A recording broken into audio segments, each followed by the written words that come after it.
Back, Josh Peter here for From the Stands, and today I'm joined by a special guest, a man who we have yet to have on, and very grateful to share his presence today. Navajo Stirling, UFC light heavyweight. Navajo, it's a pleasure to have you on, man. Really appreciate your time. Obviously, like you said, busy training and stuff. Nothing lined up at the moment, but aside from fighting, how is life in general for you on from a personal perspective? Yep. Nah, mean as bro. I had a late start to the year just because I had a hair transplant, bro. So I pretty much had to take a month off, and then yeah, I've just been playing catch up since. Trying to do more hours in the off camp than I would normally in the on camp. Just trying to push my body as Yep. hard as I can, bro, and just trying to use the off time to just kind of upskill and get better. Hmm. So yeah, and then yeah, pretty much just been chilling on my own after that as well. So it's Yep. been good being in hibernation for a bit. Yeah, absolutely. Well, first thing I want to touch on, you just mentioned it was your hair transplant. My old boss actually runs a hair transplant clinic here in Australia. I think he's done a few of the boys, Shannon Ross and some of the other guys, Benny Yeah. Marnie, a few of the combat sports guys. But I wanted to know from your perspective, what was that like, that experience, and how cool is it knowing that hair's going to be come back in the next few months once it sheds?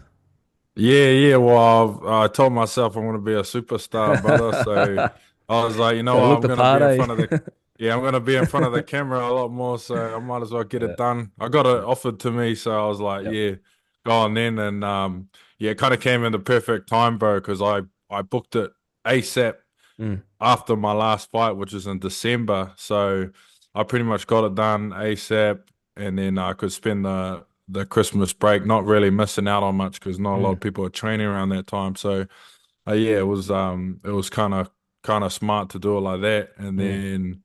then yeah, it was bro, it was like kind of it was my first time like traveling on my own all the way to Europe. I went to Mm. straight to Turkey. And yeah, it was like felt like I was on the scene of Taken or something, you know. Like I wasn't too sure. I was a little bit nervous, bro. Like just being in like overseas and not really knowing the customs or the culture or anything. I was just trying to just get in and get out, you know. Hmm. So Yep. nah, they were real. They run it like a chop shop over there. That's the thing in Turkey. Like it's just in In and and out, out. in and out, in and out. They had like hundreds of guys from the UK, like going in there in the clinic Mm. and stuff. So I kind of relaxed knowing that like loads of people have been doing it there. And then I seen the guys like at that clinic. He's like a big UFC fan, so he's had heaps of UFC guys go through and fighters. I think I went to the same place that Joe Pyfer went to and Yep. Morab Dashvili. So Hmm. yeah, it was cool. I gave the bro a bit of UFC memorabilia as well. So Nice. hooked him up, and yeah, he's like a big fan of it. So it was Nice, kind of nice. cool. Awesome, bro. You mentioned it there about, wanting to look the part as a superstar, as you progress through your career. You're one guy who I always like to watch how people come out, whether it be for a weigh-in or media days and those sort of stuff, and see, especially during a UFC debut, I love seeing how guys react to that situation because you have a whole host of guys who take it in a different light. Some guys are quite starstruck by the moment. Some Yeah, guys are like, "Wow, this is great. This is awesome." They're looking around, yeah, they're taking everything in. You're one guy though who I noticed throughout your media day on your fight in December, through your weigh-in, through your ceremonial weigh-in, everything. It was like you had fought 5 or 6 times in the UFC already, yeah. and it was something I noticed, and I thought I really took notice of that, and I just wonder where that comes from your perspective, like not so much not taking in those moments, but knowing that this is meant for you, if that makes sense. Yeah. Yeah, bro. Yeah, that's a funny thing that you touched on because I spend a lot of my time working on that part of the game. Mm. It's like I feel like I've met MMA fighters, bro, just absolute guns in the training room, better than me, you know, like just and then when the bright lights turn on, they could never get it going. They Mm. just want to kind of slide through the cracks and do what they came to do, but they shy away from the moment. And you know, I got into the sport from Conor McGregor. You know, Mm. when he like Prime McGregor, that was like he was the man. I never Mm. heard anyone speak like him before. I I was sick of like, you know, going the Kiwi way, like the humble way, I was Mm. like, that's done nothing for me. That's all that's done for me is just put me to the side behind the big stars, and I just got sick of it. It was just that side of me is more so just like my upbringing and whatnot, and now I'm like, you know what? I look at other Kiwis and other Māori and stuff, and just like we get pushed to the side all the time. So I'm like, you know what? I'm just gonna embrace it and just tell everyone to jump on my back Mm. and welcome it because we need someone, man. We need someone on this Yeah. side of the world, and I'll happily be that person because not only do I focus on the mental game, I'm actually real good at this fighting stuff. I realized I had a talent that I don't see other fighters.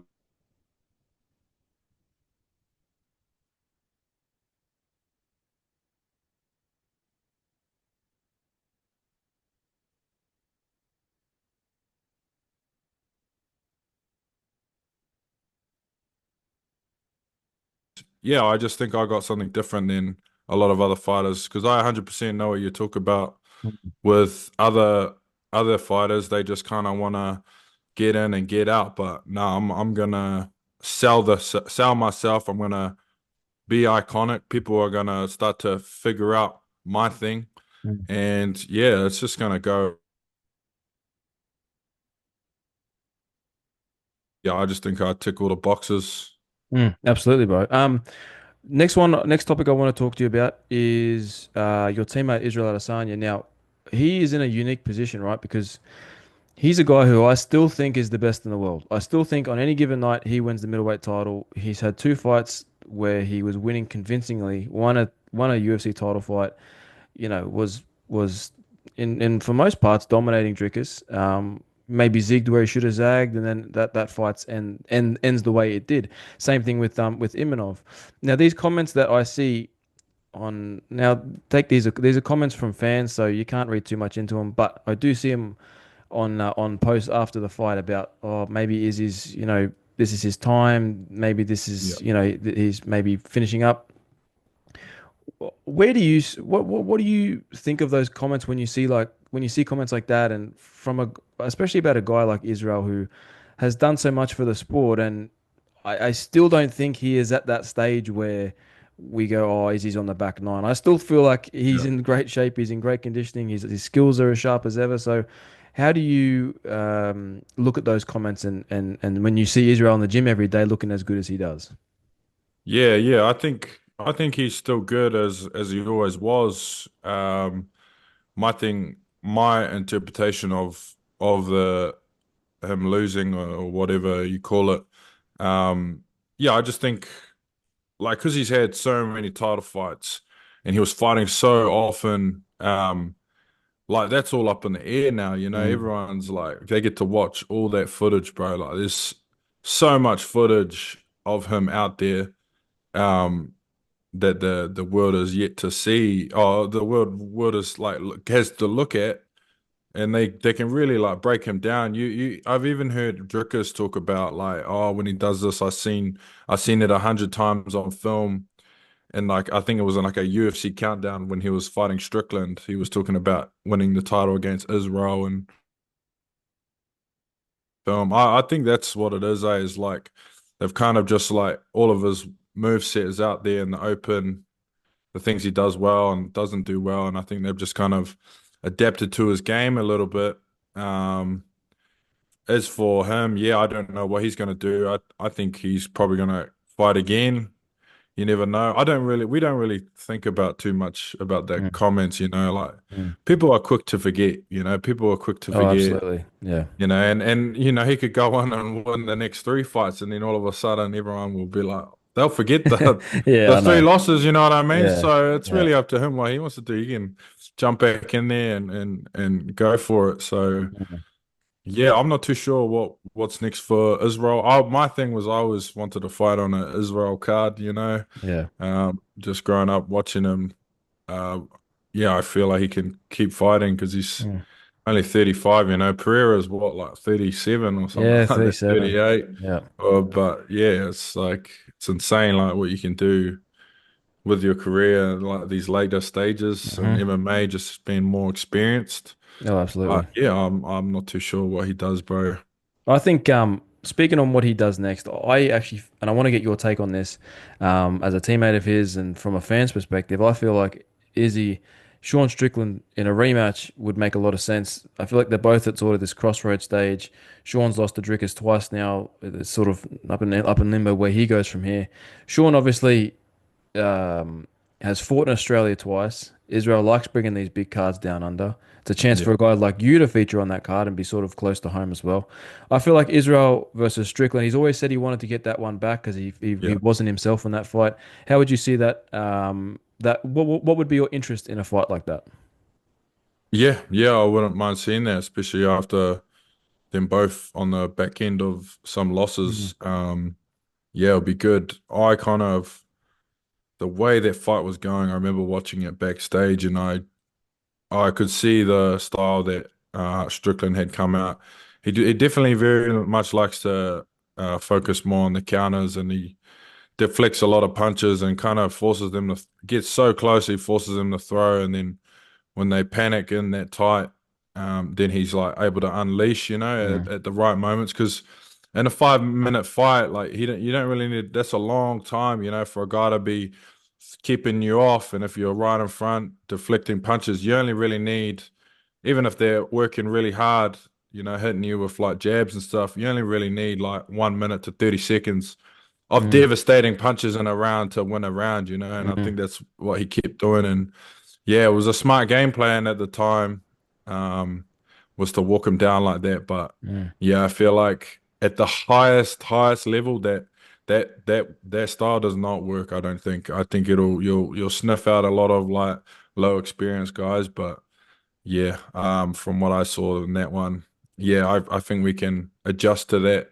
Going mm, into a second fight with Strickland, and yeah, I would be keen to see it mm, just to so kind of seal up my brain if my mm. brain and our coach's brain would go to work as well. Yeah, absolutely. Now let's talk about you. You're 27, right? We're both the same age, both 97, me and you. But Yeah, light heavyweight in that division, right? Where Alex Pereira is, we talked about him before. He's 37, right? And he's the champion of your division, which is good for yeah, those heavier divisions because you have a lot longer, I feel like, in the sport. I think the stat is anyone who's 35 and over at 155 pounds or below has like yeah, never won a title fight, something like that. So Carlos Olberg is a teammate of yours, and he's sort of getting primed for that title position if he beats Jan Blachowicz. yeah. Where do you see yourself in a title picture from obviously it's not right now, but in a year, couple of years from now, is that sort of where you see yourself, or is it a little bit down the track? Is it not something you're thinking about? Do you wake up and think about the title all the time, or is it just something that you will let take its course, and when you get there, you get there? Yeah, I think like, bro, things could change quick. I could go in and knock the next three guys out and be looking at a top 15 spot. Mm, Going into next year because I plan on being like real active. Once I get the ball rolling, I reckon I'm just gonna try and punch in, and I'm actually gonna start calling out some names. mm, Um, You know, it's kind of laid out for me, like for these strikers, like no one's really like grappling much. I would like to implement my grappling. I wanted to in my last fight, but I think Huge was just like, oh, just stand up. But mm, I was like, oh, whatever, it's all good. But yeah, I would definitely like to implement my grappling into some fights and take some of these guys down, and then it'll mm, just make my striking a whole lot better as well. Um, yeah, I'm like real excited, to just kind of like show everyone what I got mm, as well. And yeah, I know there's some real good dance partners. I've got some good names on my list that I could think would be some good fights. mm, And yeah, I'll just let it take its course and I won't really like, cry out for it, but I want to like earn it. I want to like mm, everyone to be like, yo, mm. Nav needs that shot. And Yeah. yeah, that's what I'm looking for. When you get to the UFC, it's an odd thing, right? Because you're still young enough where you would have grown up watching a lot of these guys that are now in your same division. They've been there long enough. Is that an odd feeling when you get to the UFC and the guys who you idolized or maybe mimicked or watched videos of growing up are now guys that you have to see as competitors? Oh yeah, I know what you mean. Yeah, for me, I killed that part of me years ago. Yeah. I told myself like there is no like fanboy, nothing. I think when I met Israel and Carlos and I trained with them and realized like, oh, you know, I'm really, really good. Like I hang with these guys. I kind of killed that starstruck boyness of like part of me like years ago Mm. and I realized that I had because when I'd gone to the UFC with Israel and that many times I would watch some of these guys and I was like, fuck, these guys are shit. You know, I was watching them like hit Yeah. pads and whatnot, and I was like, man, I would absolutely cook these dudes, you know, like Yeah. I was just like so like yeah, in my head, just like, man, I can't wait till I get my shit because I'm gonna Mm. run this like big Mm. time. And yeah, I mean we don't I feel like we just the UFC like just pushes the personalities that they got like Yeah. heavy, but I feel like I'm Yeah. gonna come in and with big storm and just take it with open arms. And yeah, everyone will jump ship. I believe it for sure. Absolutely. Couple last ones from me, bro. Your next fight, right? So you've got the hair transplant and sort of that's been taking precedent. Getting that sort of sorted. I know it's a bit of a process, but in terms of a fight perspective, how long till we can expect to see you back, or that you'll be pushing to get a date, for your return? Yeah. I said April, May, so I'm pretty much ready to go. One or the other. Um, I don't know how far away that is, but yeah, I'm training the house down, bro. Like right now. And yeah, just getting myself primed for it. So I'll be ready by then. So Mm. after that, it'll be up to who's around. Yep. And yeah, once I get that first fight rolling, um, I'll probably like try and get in the coach's ear about just punching it out as much as I can, Hmm. getting heaps of fights from. I want to close out at least three this year. Hmm. Three this year will be good, and then that'll be like four fights in In pretty a much year. 1 year. Yeah. And yeah, we'll be good to go into the following year. Yep. You know, with a lot of hype. I would like to fight my heart out to get like a MMA prospect of the year. I think I Yep. can go for it. I So think you're right yeah, there. that'll be my thing. I Yep. reckon that's why I set the goal for me All right. this year. I reckon you got it. Last one, man. In your division, Alex Pereira, Magomed Ankalaev is next month in a few weeks. I just wanted to know if you had any thoughts on that fight, how it plays out. I'm a bit torn at the moment just because I see Pereira traveling a little bit. He's still in Australia at the moment doing shoots and those sort of things, and the fight is coming up. But I just wanted to Yeah. know if you had any thoughts on that fight. Yeah. I'm not too sure. Like, I think if Magomed strikes with Pereira, I think he's gonna have a hard time. Um, just like I think the activity of Pereira, you know, you just are so in touch with your game, and there you can see like he knows when to explode.